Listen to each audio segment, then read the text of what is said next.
البدع والأهواء، أهل البدع العقائدية وأهل البدع السياسية. نقول بيننا وبينكم السلف، بيننا وبينكم الكتب، كان فيقول البدع بيننا وبينكم. Bismillahirrahmanirrahim. Qala al-Imam an-Nawawi rahimahullahu ta'ala al-hadits at-tasi' wa thamanun at-tasi' wal khamsun ba'da 359 wa anil Bara' ibn Azib radhiyallahu anhuma anin Nabiyyi sallallahu alaihi wasallam qala al-khalatu bimanzilatil Dari Nabi sallallahu alaihi wasallam yang bersabda, bibi itu adalah posisinya adalah seperti ibu. Rawahu Tirmidzi wa qala haditsun sahih. Ya, hadisnya adalah sahih. Bahkan beliau mengatakan bahkan diriwayatkan oleh Bukhari nomor yang ke 4251. Dalam apa? Dalam rangkaian hadis yang panjang. Baik. Khalah dia untuk bahasa bibi yaitu mungkin apa? Makcik. Baik. Ini adalah dari jalur apa? Dari jalur ibu. Dari jalur ayah kalau khalah. Kalau yang dari jalur sebentar. Kalau ammah itu dari jalur dari jalur ayah. Kalau khalah ini dari jalur ibu. Kalau ammah itu adalah dari jalur apa? Ayah. Jadi khalah ini yang dari jalur ibu. Ya, saudara dari apa? Saudara dari mak kita. Saudari, saudari. Istilahnya apa mak saudara? Mak saudara, tayyib. Tayyib. Beliau mengatakan wa fil bab ahaditsu katsirah fi sahih masyhurah. Dan di dalam bab ini ada hadis-hadis yang banyak di dalam hadis yang sahih dan terkenal, tapi kita bukan membahas ini sekarang tapi membahas yang hadis ini al-khalah bi manzilatil Ya, dia ada beberapa hadis terkait dengan masalah ini. Di antaranya adalah apa? Ketika Rasulullah Shallallahu alaihi wasallam melakukan apa itu umrah qadiyah, yaitu pada tahun 7 Hijriah, 1 tahun sebelum apa? Sebelum Fathu Makkah, 1 tahun setelah Fathu Hudaybiyah itu beliau melakukan umrah qadiyah. Umrah apa itu? Qadha terhadap yang sebelumnya. Sebagian mengatakan qadha, tapi yang baik adalah qadiyah, yaitu apa? Penunaian perjanjian. Nah, ketika beliau pulang itu anaknya Hamzah bin Abdul Muttalib, anaknya masih kecil, anak perempuan, teriak-teriak, ya am, minta apa? Minta untuk ikut pulang ke Madinah. Maka kemudian apa? Terjadi perselisihan di antara 3 sahabat, yaitu Ali bin Abi Thalib. Kemudian yang kedua adalah yang kedua adalah Ja'far bin Abi Thalib. Kemudian yang ketiga kalau nggak salah adalah Salman Al-Farisi, kalau tidak salah. Baik. Kemudian apa? Rasulullah SAW menetapkan bahwasanya anak ini dibawa oleh Ali. Kemudian beliau mengatakan al-khalah bimanzilatil bahwasanya bibi ini adalah posisinya adalah seperti ibu.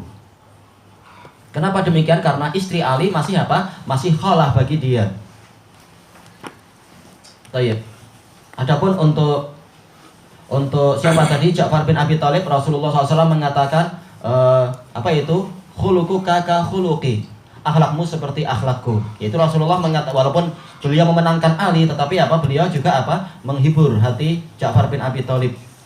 Kemudian Rasulullah bersabda kepada Salman Al-Farisi mengatakan, anta akhuna fil Islam, engkau adalah saudara kami. Jadi Anda bukan orang asing, Anda tetap saudara kami. Baik. Jadi intinya adalah apa? Manakala khalah ini apa, mak saudara ini adalah bagaikan ibu, berarti apa? Kita wajib untuk berbakti kepada mereka seakan-akan apa? Berbakti kepada ibu. Walaupun kalau ibu ada, jelas ibu yang lebih utama. Tetapi apa? Kalau ibu sudah tidak ada, maka kita berbakti kepada mak saudara tadi. Berbuat sangat baik, memberikan hadiah-hadiah, menziarahi dan seterusnya. Dan memang beliau adalah apa? Mahram kita. Dan terkait dengan hadis ini juga hadis yang sahih dari siapa? Dari Abbas bin Abdul Muttalib. Ketika kalau nggak salah, ya ini adalah diriwayatkan oleh Abu Awanah dalam musnad beliau. Dan ini sering diulang-ulang oleh Syekhuna Yahya hafizahullah ta'ala.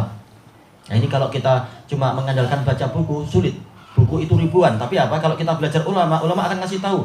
ingat buku itu, ambil buku itu, ini ada tambahan di buku ini, dan seterusnya. Jadi memang penting untuk apa? Kita hadir di ulama. Ulama akan ngasih tahu buku-buku apa yang terkait dengan ini. Kalau kita cari sendiri akan sulit karena buku itu ribuan, bagikan lautan kalau kita masuk maktabah, nggak tahu ini terkait dengan buku apa. Tapi kalau ulama akan ngasih tahu ini garis merahnya ke situ, garis merahnya ke situ, dan seterusnya. Nah, terkait dengan pembahasan ini adalah apa? Hadis hadis Ibnu Abbas, Abdullah bin Abbas radhiyallahu anhuma yang diriwayatkan oleh Abu Awanah di dalam musnad beliau dengan sanad yang sahih, yaitu ada salah seorang cerita, dia mengatakan, saya pernah jatuh cinta kepada sepupu saya. Ternyata dia menolak lamaran saya. Ternyata ada orang lain melamar dia terima. Maka saya dendam, lalu saya bunuh dia. Na'udzubillah, namanya cinta sudah buta. Habis itu dia menyesal, gimana nih apakah saya masih punya kesempatan untuk bertobat? Maka Ibnu Abbas mengatakan, yaitu hendaknya engkau berbuat baik kepada ibumu, banyak-banyak berbuat baik. Yaitu apa? Bukan berarti ini adalah cukup untuk apa itu namanya menghapus dosa, tapi apa? Menghapus dosa masih harus apa? Dia akan jumpa dengan orang yang dia bunuh tadi. Tapi di sisi Allah Ta'ala boleh untuk apa? Dimaafkan. Tapi di sisi orang tadi maka harus banyak pahala yang dipersiapkan untuk apa? Untuk membalas kesalahan yang ada. Maka apa? Perbanyak pahala. Lalu dengan cara apa memperbanyak pahala? Cari shortcut, jangan amalan-amalan yang sederhana. Betul-betul engkau berbuat baik pada ibumu. Dia mengatakan, tapi orang tua saya semuanya meninggal. Maka Ibnu Abbas mengatakan, apakah engkau masih punya khalah, punya mak saudara? Dia bilang masih punya. Kesempatan. Maka beliau mengatakan, betul-betul engkau berbakti kepada mak saudaramu itu. Fa innal khalata bi manzilatil Karena apa? Mak saudara ini posisinya adalah seperti ibu. Baik. Ini menunjukkan apa? Bahwasanya kita berbuat baik kepada mak saudara ini pahalanya sangat besar. Tidak sama dengan semata-mata berbuat baik kepada tetangga, kepada fakir miskin, atau menolong binatang yang sedang kesulitan. Semuanya pahala, semua pahala besar. Tapi berbuat baik kepada mak saudara ini pahalanya sangat besar. Jadi siapa yang masih punya mak saudara hendaknya diupayakan untuk menelpon, kasih kalimat-kalimat yang baik, kasih hadiah. Mungkin apa? Dibacakan ayat-ayat yang bagus, atau hiburan-hiburan. Kalau dia miskin, kita hibur dengan apa? Sabda Nabi tentang masalah surga, tentang masalah ini dan itu. Kalau kita mampu kasih hadiah. Mungkin besok-besok kita ziarah untuk apa? Untuk memberikan hadiah sedikit yang kita mampu dan sebagainya. Yang kebetulan statusnya jadi mak saudara, bersiap-siap untuk dapat hadiah, senyum-senyum, nanti ada yang datang nih. Dan seterusnya. Intinya adalah di sini Imam An-Nawawi rahimahullah ta'ala menggalakkan untuk apa? Berbuat baik bukan hanya pada ayah ibu, tapi juga kepada mak saudara. Dan tidak perlu menunggu ibunya meninggal. Ini Rasulullah tidak nyuruh seperti itu. Yaitu apa? Bahkan kalau ada ibu dan ada mak saudara, ini kesempatan besar. Untuk apa? Sekali bersedekah, sedekahnya pahalanya jadi sangat besar. Walaupun untuk pada ibu mungkin istilahnya bukan sedekah ya, tapi ya apa, memang ini kewajiban. Tapi ini pun pahalanya sangat besar. Cuma untuk kepada mak saudara ini sedekah. Dan nilainya jauh lebih besar daripada sedekah kepada kerabat-kerabat yang agak jauh. Baik.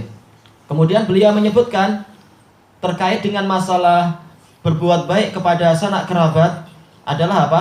Hadisu ashabil ghar. Hadis tentang apa? 3 orang yang terjebak di dalam gua itu. Hadis Ibni Umar dan datang dari hadis-hadis yang lain juga. Yaitu apa? Di antaranya adalah orang ini berbuat baik kepada siapa? Kepada ayah ibunya. Ternyata pahalanya sangat besar. Menyebabkan apa? Allah tidak lupa kepada dia untuk apa? Membalas kebaikan dia ketika dia sedang tersekat di dalam gua. Nggak ada orang yang tahu. Ternyata apa? Ternyata Allah yang di atas langit tahu. Ada orang yang terjebak dengan sebab doa dia itu, maka apa? Batu boleh bergeser. Cuma apa? Allah menghendaki masing-masing dari mereka bertiga itu harus punya saham. Maka Allah tidak melepaskan secara total. Sampai apa? Tiga-tiganya menyebutkan amal soleh yang pernah disebutkan, yang pernah dilakukan. Kemudian beliau menyebutkan hadis yang berikutnya, wa hadis Juraij. Dan hadis Juraij, yaitu apa? Ketika dia tidak memenuhi panggilan ibunya, padahal dia apa? Menjalankan amal soleh, yaitu apa? Sholat sunnah. Ternyata menyebabkan dia itu dihukum oleh Allah Ta'ala, doa ibunya itu terkabul. Untuk dia mendapatkan ujian yang sangat berat. Sampai apa? Dia terhalangi dari beberapa ibadah, bahkan dia dipukuli. Kenapa terhalangi dari ibadah? Karena apa? Karena sauma'ah dia, yaitu biara dia diruntuhkan. Sementara kita tahu dari penjelasan Syekhul Islam dan lain-lain bahwasanya apa? Ibadah orang-orang ahli kitab itu harus di tempat khusus. Sementara ibadah dimanapun berada ini hanyalah kekhususan umat ini, sebagaimana dalam hadis Ibnu Mas'ud, hadis Jabir dan lain-lain itu. Yaitu apa? Keutamaan umat ini, kita boleh sholat dimanapun. Kenapa? Ju'ilat liyal ardu masjidan wa tahura. Dijadikan untuk saya bumi ini sebagai apa? Masjid dan apa itu? Alat untuk bersuci. Adapun kalau umat-umat yang lain ibadahnya hanya di biara saja, tidak boleh di tempat-tempat lain. Nah, sekarang Juraij biaranya sedang apa? Sedang diruntuhkan karena fitnah tadi itu. Sehingga apa? Dia jelas terhalangi ibadah. Mungkin dia ibadah juga, tapi harus apa? Pergi ke biara yang lain yang boleh jadi agak jauh. Intinya ada gangguan-gangguan.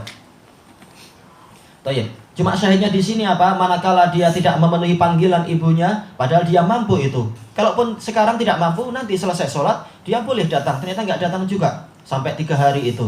Ibunya datang 3 hari, ternyata tetap juga dia tidak mau. Maka akibatnya adalah apa? Dia terkena doa. Ini menunjukkan apa pentingnya kita menjaga bakti kepada orang tua. Tayyib. Wa ahaditsu masyhuratun fi shahih hadzaftuha ikhtisara. Dan ada hadis yang terkenal di dalam kitab-kitab sahih. Saya menghapusnya karena apa? Untuk meringkas. Cukup apa kita? Hadis yang tadi ada saja cukup untuk apa? Menyemangati kita berbuat baik kepada sanak kerabat kita. Amin ahamiha. Kelanjutannya besok insyaallah. Wallahu a'lam.